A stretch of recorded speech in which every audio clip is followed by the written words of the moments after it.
Hi, this is Anita from Reluctant Low Carb Life. If you've been listening, you know that I really preach about three basic things. And I'll keep repeating them because I'm sort of a convert or zealous convert who sort of, believes in this. And I really believe that this is the way for a healthy lifestyle. I've spent so much of my life on different types of diets, whether it was a grapefruit diet, oh man, I just can't even remember what diet it was. There's so many diets. Every time, I don't know if any of you other people out there remember the grapefruit diet, where you just live on grapefruit all the time, and the grapefruit's supposed to somehow work in your system and help you become skinny overnight. All these, famous diets and all these famous things that go on. And after all of that, I've sort of come to the conclusion in my life that it really boils down to three things. It boils down to living a healthy lifestyle. And if you look at people who live for a long period of time, they're basically doing like three things. One is they're eating fresh foods, they're eating foods that help them feel full longer, and they're getting in some type of exercise. Today we want to talk a little bit about, let's say you've decided you want to exercise, you're going to take a sport, you're going to, start doing more running or jogging, or you're going to do more swimming or cycling or whatever it is you're going to do. Then how do you make sure that you sort of fuel that sport? Well, first of all, you don't need to overeat to compensate for your fitness, especially if you're eating fresh foods and you're eating foods that help you feel full. You should be getting already a lot of your nutrients in there. But the food, nutrition is vital because it can help you to provide energy, can support recovery, and prevent injuries and strengthen the immune system. So all of those things, the nutrition can do. Protein is great. We need protein. Our bodies need protein. Endurance athletes, which, and unless someone's really an endurance athlete, that would be someone who's really, really, for me, an endurance athlete would be someone who's training maybe 4 or 5 hours a day. And unless you're in that category, you probably don't need to up your protein, but it's 1.2 to 1.4 grams of protein per kilogram of body weight per day. Strength athletes is 1.6, 2.0. Most of us are not endurance athletes. We don't need that much. We can just have an irregular amount of protein. But some of the best proteins are like, chicken, turkey, lean beef, eggs, fish, and dairy products. Greek yogurt's great, as is cottage cheese. Also, lentils, beans, tofu, quinoa, chickpeas, all of those things too are also great proteins. Carbohydrates too are important. So, you're going to need some carbohydrates. Our bodies run on carbohydrates. But some great carbohydrates that you could use would be things like brown rice, quinoa, oats, whole grain pasta, sweet potatoes, broccoli, spinach, and bell peppers. And again, lentils, black beans, and chickpeas all can help you, great carbohydrates to help fuel your body.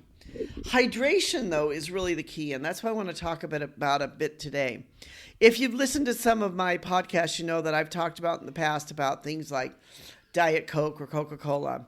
If any of you have the History Channel in the United States, there is a program out which is called The Food That Built America. And it's really interesting to learn about the beginnings of Coke and how Coke was really a medicine at the very beginning. And this formula of Coke and the wars between Coke and Pepsi and all of these other things. Because Coke today is a huge country. And I remember when I was traveling China it was so many years ago, like the 80s and 90s. And, the main thing you could find would be boiled water, Coke, and this really, terrible, like, orange soda that the Chinese had. Coke was even there then. Coke is everywhere. Coke is in all the countries around the world. But Coke will not hydrate you. Coke is not going to help you as an athlete in your fitness or your health goals. And it was never really meant to at the very beginning. I mean, Coke was really meant to be more of a type of medicine. That when they were back in the times and didn't really understand medicine, it was sort of known to be this kind of medicine. And then it sort of turned into this drink, which now is a powerhouse of drinks around the world. But here are some signs of dehydration. If you find yourself, maybe feeling this way, you might want to check and see how much water have I drank today. Fatigue, dizziness, muscle cramps, and dark colored urine all will show that you are pretty much you're dehydrated. So drink water constantly. My father, who lived to be 95, was a great water drinker. He would not leave the house without a bottle of water.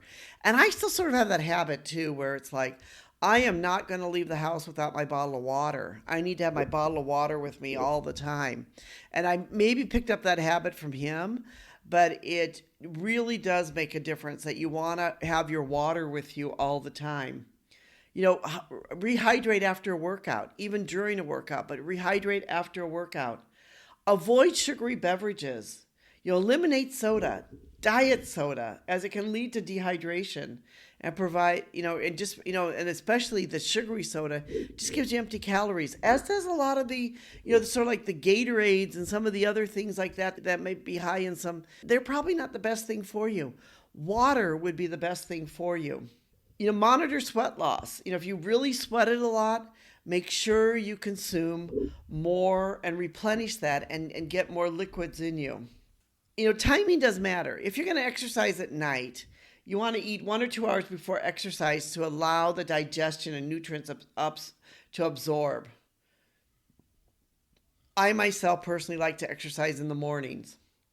But, after your workout, then you have banana, oatmeal, whole grain with peanut butter, Greek yogurt with berries could be good, a protein shake, a handful of nuts, or a slice of avocado on toast would be great if that was a sourdough toast. For your post-workout, you can, for your muscle recovery, you can also look for things like grilled chicken, eggs, a protein shake. You can eat a sweet potato, rice, or you can have a fruit smoothie or fruit and vegetable smoothie. There are lots of great things in it. And again, stay hydrated. We can't really emphasize enough that hydration is so important.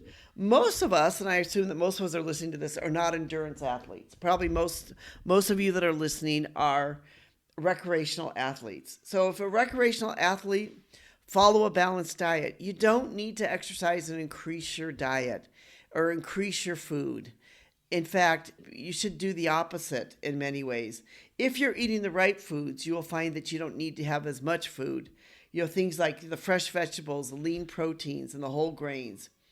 And hydrate, constantly. Get yourself hydrated, that you won't, reach for the can of soda or the other things. Some of the mistakes which people make is they start skipping meals, which can lead to fatigue.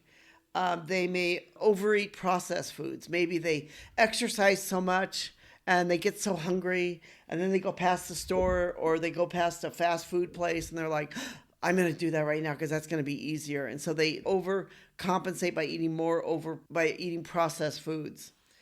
And maybe they neglect their recovery and their nutrition. So, learn to plan ahead. Start to plan ahead. Maybe bring some snacks with you to the gym. If that helps you, listen to your body. Make sure you always have a water bottle with you so that you can drink from the water bottle.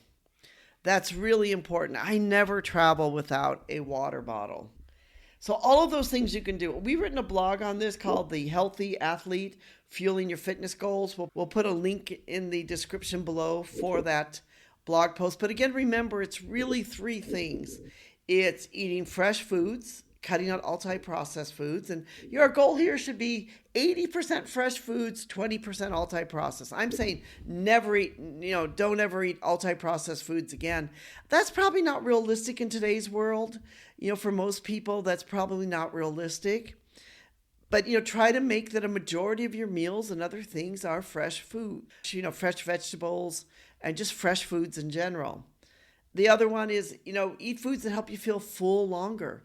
So you don't have to eat as much. You don't get hungry. And then you're not tempted to have the ultra-processed foods. And then the last is fitness. And to, incorporate fitness as part of your life and as your lifestyle. We thank you so much for listening. We hope that you will join us on this healthy journey and to get more and more healthy by following these 3 very simple things. Thank you so much for listening. We truly do appreciate you, our listeners.